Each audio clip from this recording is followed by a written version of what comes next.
আগে বলা হলো আমরা মা বোনেদের পাশে আছি, তারপর বলা হলো এই সুবিধাটা সব মহিলারাই পাবে, অর্থাৎ যারা লক্ষ্মীর ভাণ্ডার পেত তারাই অন্নপূর্ণা ভাণ্ডার পাবে। কিন্তু এখন এই সুবিধাটা পাওয়ার আগে মহিলাদের হাজারো একটা প্রমাণ দিতে হচ্ছে যে সে সত্যিই এই সুবিধাটা পাওয়ার যোগ্য কিনা।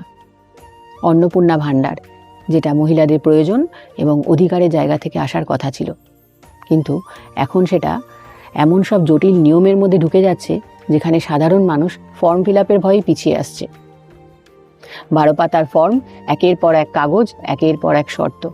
যেখানে সাধারণ মানুষ দুবেলা খাবার জোগাড় করতে গিয়ে হিমশিম খেয়ে যায়, সেখানে ঘন্টার পর ঘন্টা লাইনে দাঁড়িয়েও আদৌ কিন্তু জানে না যে সে সত্যিই এই সুবিধাটা পাবে কিনা। সরকার যখন কোনো প্রকল্প আনে তখন সেটা মানুষের সুবিধার জন্য হওয়া উচিত, মানুষকে হয়রানি করার জন্য নয়।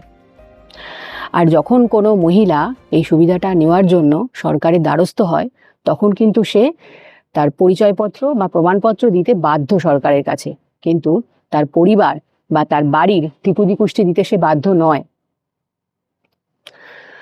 প্রশ্ন হচ্ছে এটাই, মহিলাদের জন্য তৈরি প্রকল্প সত্যিই কি মহিলাদের হাতে এসে পৌঁছবে, নাকি নিয়মের জালে আটকে ওই কাগজের মধ্যেই সীমাবদ্ধ থাকবে?